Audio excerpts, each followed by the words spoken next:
ባለቤቴ ያገባችውን የወለደችውን በትዳር ከ8 ዓመታት በላይ አስቆጥራ ከ5 ልጆች በላይ ያፈራችውን የቀድሞ ፍቅረኛውን አንድ ቀን ተፋታ ወደ እኔ ህይወት ትመጣለች ብሎ በጉጉት የሚጠብቅ ሰው ነው።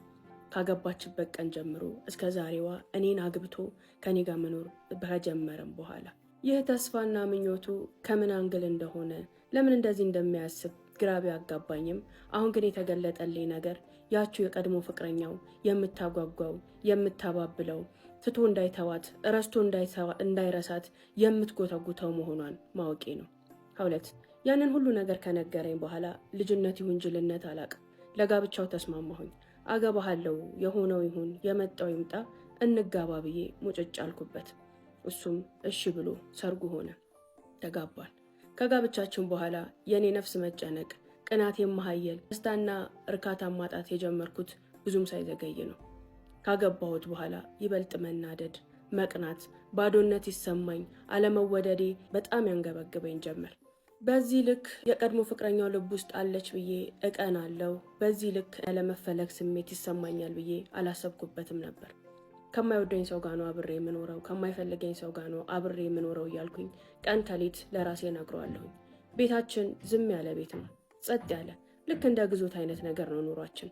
ይገባል፣ ይወጣል፣ ይበላል፣ ይጠጣል፣ መላፋት፣ መሳቅ፣ መጫወት፣ መሳሳም፣ ብቻ ታየው እንደ አንድ ጀማሪ ባለትዳሮች ወይ ደግሞ እንደሚዋደዱ ሰዎች በመካከላችን ሊኖር የሚገባ ቅርርብ የለም ማለት ይቻላል። ከተጋባን በኋላ በፊት ከማውቀው በላይ ግግም ያለ ሰው ሆነብኝ። የሆነ ምንም የማይገባው አለ አይደል፣ ውስጤ ላይ የሆነ ሴት አለ በሚል ተልካሻ ምክንያት አጠገቡ ያለውን ህይወት ማጣጣም ያልቻለ ገገማ ፍጡር ሆነብኝ። ይመጣል፣ ስልኩ ላይ ያፈጣል፣ ይተኛል፣ ይበላል፣ ይጠጣል። በህይወቴ ውስጥ ምንም ነገር አያጎልብኝም። የምፈልገውን ነገር ሁሉ ያሟላልኛል። ጠይቄ ከሱ የማጣው ነገር የለም፣ ፈልጌ ከሱ የሚጎልብኝ ነገር የለም። ትልቁ ጉለታችን ግን ቅርርባችን ነው፣ መፈቃቀራችን ነው፣ መዋደዳችን ነው። አብሶኔ እሱ ልብ ውስጥ ቦታ የለኝም፣ አልወደድም፣ አልፈቀርም፣ እሱ የሚያፈቅራትና የሚወዳት ሌላ ሴት አለች እያልኩኝ ማሰቤ ስልኩ ላይ ባየሁት ቁጥር፣ ከቤት በወጣ ቁጥር የምነሳት የሚያንገበግብ ቅናትና እልህ ውስጥ እየገባሁኝ መጣሁ። መጀመሪያ አካባቢ ለራሴ ቃል ገብቼ ነበር ላልከታተለው፣ ላልፈላፈለው፣ በስልኩም ሆነ በውሎ ውስጥ የትዋለ ማንን አገኘ ከማጋ ወራ የሚል ላልሰልለው ለራሴ ቃል ገብቼ ነበር። በኑሮ ውስጥ ግን ያንን ማድረግ አልቻልኩም። ገባችን የወለደችን ሴት አንድ ቀን ትመለሳለች ብሎ እንዲጠብቅ ያደረገው ነገር ምንድን ነው እያለ ጭንቅላቴ ከባድ ጥያቄን እየጠየቀኝ ሲመጣ ስልኩን ጠልፌ ስልኩን መከታተል ጀመርኩ። ስልኩን በመከታተል ሰዓት ነበረ ትልቁን ሚስጥር ያወቅኩት። ሀውለት ከዚህ ሴት ጋር ያልተቋረጠ ግንኙነት አላቸው። ያ ግንኙነት የስልክ የአካልም ጭምር ነው። ምስጢረኛው፣ አማካሪው፣ ወዳጁ፣ የቅርብ ሰው ናት። ሲከፋው የሚያማክራት፣ ሲጨንቀው የሚያዋያት፣ እሷም እንደዛው በየጊዜው በውሃ ቀጠነ ትንሽ እንኳን ሲጠፋባት ቴክስት እያደረገች ምን ነው ጠፋ፣ ዛሬ እንዲህ ተፈጥሮ፣ ዛሬ እንዲሆኑ፣ ናፍቀኸኝ፣ በዚህ ወጥቶ በዚህ ገብቶ የምትል ጎትጓችሁ ናት። የትኛውም ወሬያቸውን ዲሌት አላደረገም። እውነቱን ተናግሮ ሐቁን እንድጋፈጥ አስገድዶ ያስገባኝ ሚስቱ ነኝና እኔን ለመሸንገል ከኔ ለመደበቅ የሚሰርዘውም የሚደልተውም ኢንፎርሜሽን የለውም። የእሱ ቁርኝት ያለው ከኔ በኋላ ከበፊት ፍቅረኛው ጋር ነው። ያንን ደግሞ እኔም አውቀዋለሁ። ከመጀመሪያ ጀምሮ ሲያወራቸው ሲመጡባቸው የነበሩ መንገዶችን ሳጤናቸው አንድ የተረዳሁት ነገር እሱ አግብታ የራሷን ህይወት ኖራ የራሷን ህይወት መስርታ እሱ የራሱን ህይወት እንዲኖር ግን አትፈልግም።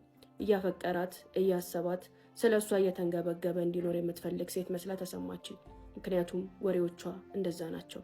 የምታወራቸው ነገሮች በትዳሯ ደስተኛ እንዳልሆነች፣ ከዛሬ ነገ ቤቷን ጥላ ህይወቷን ጥላ ወደ እሱ ለመመለስ ፍላጎት እንዳላት የሚገልጹና እና ወሰንሽ እንዴ በሚል አሳት ደግሞ ልጆቼስ፣ ቤቴስ፣ ቆይ እስኪ ትንሽ ጊዜ ስጠኝ፣ ትንሽ ተረጋጋ እያለች ሆዱን እያባባች ነፍሱን እያንሰፈሰፈች ለዘመናት ለአመታት ከእሷ ስር እንዳይወጣ አድርገው የተበተበችው ሴት ናት።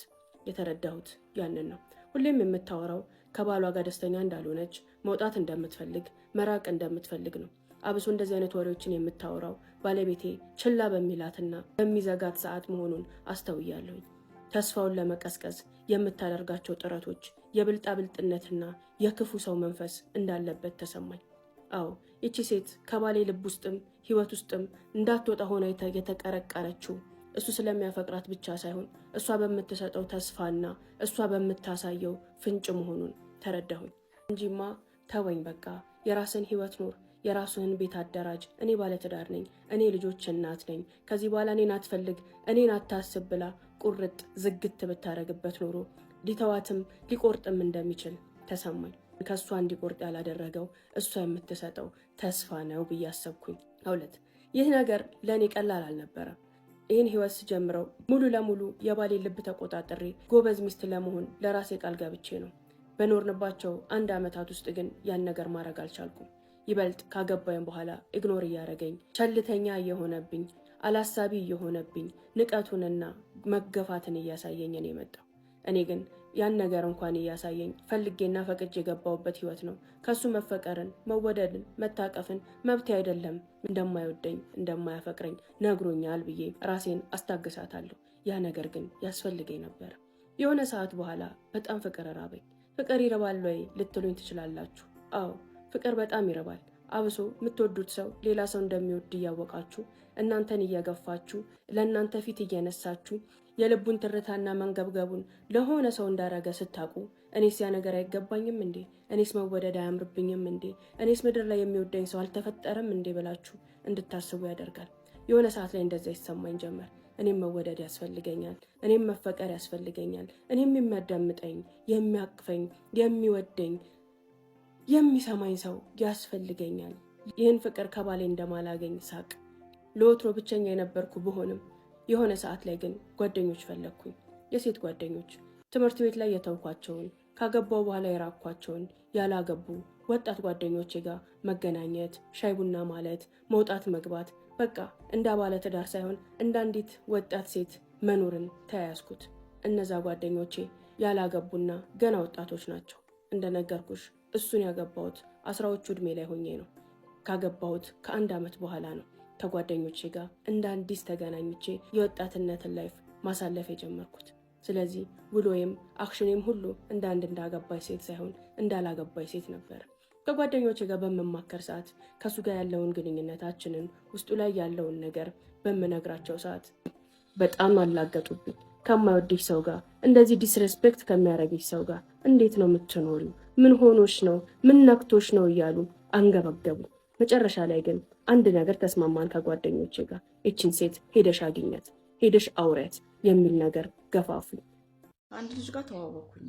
ከሱ ጋር ማውራት ጀመርን። እኔም ወደድኩት፣ እሱም ወደደኝ። የፍቅር ጥያቄ ሲያቀርብልኝ እሺ አልኩትኝና ተቀበልኩት። ከዛ በኋላ ያወራን ባለንበት ሰዓት ስንጋባ 1ኛ ሚዜ ነው ብሎ ፎቶ ላከልኝ። ፎቶ ሲልክልኝ የመጀመሪያ ፍቅረኛዬ ጓደኛ ነው እና ምን ማድረግ እንዳለብኝ አላውቅም። ያው 1ኛ ሚዜያችን ነው ያለው ልጅ የእሷ የመጀመሪያ ፍቅረኛዋ ነው ማለት ነው።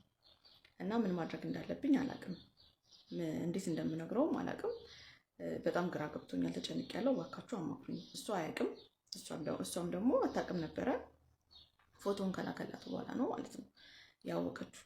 ሁለቱ ተነጋግረው እንዳልሆነ አንቺን መጀናጀን የጀመረው ምንም የምናውቀው ነገር የለም።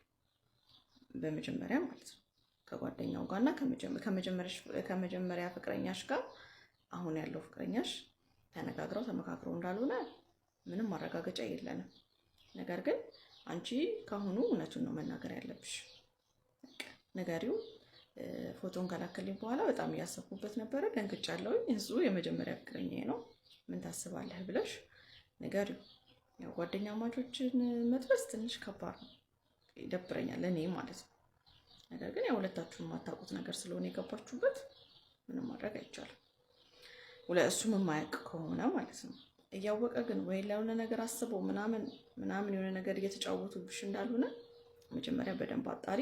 የኔ ሀሳቤ ነው። ያላችሁን ሀሳብ አስተያየት አስቀምጡላት። ፎሎ እያደረጋችሁ ወዶቼ ኮፒ ሊንክ እያደረጋችሁ እሺ። የኔ ማሮች ትላንትና ሚስቶች ቺት ሲያደርጉ የሚያሳዩትን ባህሪያት ቪዲዮ ሰርቼ ነበረ። አንዳንድ ሰዎች ኢንጌጅመንታችሁ ወይም ደግሞ የነበራችሁ ምላሽ በጣም ይከብድ ነበርና በጣም ጽንፍ እየወሰዳችሁት አላችሁ። ያንን የሚያደርጉ ሰዎች በሙሉ ቺት ያደርጋሉ ማለት እንዳልሆነ ቪዲዮ መጀመሪያ ላይ ተናግሬያለሁ። ጀስት ሬድ ፍላግ ናቸው ብዬ ያሰብኳቸውን ከኤክስፒሪየንስም ካገኘሁት ነገር ነው ሼር ያረኳችሁ ማለት ነው። ዛሬ ደግሞ ሴቶች ለምንድን ነው ቺት የሚያደርጉት የሚለውን ስሪ ልባላችሁ መሰረት 4 ምክንያቶችን ይዤ መጥቻለሁኝ። መጀመሪያ ግን ፎሎ፣ ሼር እና ኮፒ ሊንክ ማድረግ እንዳትረሱ። ሀሳባችሁንም ደግሞ ኮሜንት ላይ አስቀምጡልኝ፣ አንብቤው ምላሽ እሰጣለሁ ማለት ነው። የመጀመሪያው ስሜታዊ ትኩረትን ማጣት ነው። ከባሏ ማግኘት ያለባትን ፍቅር፣ ትኩረት፣ አክብሮት፣ መደመጥ እንዳጣች ሲሰማት ያንን ሊያደርግላት የሚችል ሰው ፍለጋ ትሄዳለች ማለት ነው። እና በጣም ችላ መባል ካለ፣ በጣም እንዳልተወደደች፣ እንዳልተፈለገች፣ ዋጋ እንዳልተሰጣት ከተሰማች ሌላ ዋጋ ወደሚሰጣት ሰው ወይም በጣም ወደ ቀረባት ወደ መሰላት ሰው የመጠጋት ነገር ይኖራል ማለት ነው። ሁለተኛው የበቀል እርምጃ ለመውሰድ ሲባል ቺት ልታደርግ ትችላለች። እንግዲህ በትዳር ኬዝ ሳማከር ከሚያጋጥሙኝ ኬዞች ውስጥ ባሏ ቺት ስላደረገባት ብቻ የሷ ፔን እንዲሰማው፣ የሷን ህመም፣ የሷን ለቅሶ፣ የሷን መከፋት፣ የሷን ጸጸት ፊል እንዲያደርግ ብላ ቺት የምታረግ ሴት አለች ማለት ነው። እና ሌላው የበቀል እርምጃ ላይ ማንሳት የምፈልገው ቤት ውስጥ ሁሉ ጊዜ ትችት፣ ሁሉ ጊዜ አንቺ አትችይም፣ ሁሌ አንቺ አትረቢም፣ አንቺ ቆንጆ አይደለሽም፣ ብቻ ብዙ አይነት ትችቶች ሲበዙባት ያንን ፕሩቭ ለማድረግ ስትል የበቀል እርምጃ የተሻለች እንደሆነች ለማሳየት፣ ቆንጆ እንደሆነች ለማሳየት፣ ተፈላጊ እንደሆነች ለማሳየት ስትል ወደ ውጪ የመውጣት ቴንደንሲ ሊኖራት ይችላል ማለት ነው። ሶስተኛው ዝቅ ያለ በራስ የመተማመን ስሜት ነው። ራስን አለማወቅ፣ ራስን አለማውደድ፣ የራስን ፍላጎት አለማክበር፣ ቫልዩ አለማድረግ፣ ዋጋን ዝቅ አድርጎ መመልከት፣ በልጅነት የነበረ ቻይልድሁድ ትራውማ ካለ ያም ካልተፈታ፣ የአታችመንት ችግር ካለ በእነዚህ ምክንያቶች የተፈላጊነት ስሜቷን ለመጨመር ከውስጧ ጎደለብኝ ብላ የምታስበውን ነገር ይሞላልኛል ብላ ወደምታስበው ከትዳሯ ውጪ ወደ ሆነ ሰው የመሄድ ቴንደንሲ ሊኖራት። የመጨረሻው ከባሏ ማግኘት የምትፈልገውን ጾታዊ ግንኙነት ማግኘት ሳትችል ስትቀር ነው። እንግዲህ በተደጋጋሚ ልትፈልግ ትችላለች፣ ወይም የምትፈልግበትን መንገድ ገልጻ ያንን ማድረግ ካልቻለ ችግሯን ከመፍታት ይልቅ ወደ ሌላ ሰው ሄዳ ያንን ጾታዊ ግንኙነት ልትፈጽም ትችላለች ማለት ነው። እና በአጠቃላይ ከብዙሃኑ እነዚህ 4 ምክንያቶች በብዛት ሴቶች ቺት የሚያደርጉባቸው ምክንያቶች ተብለው ይጠቀሳሉ። መልካም ጊዜ።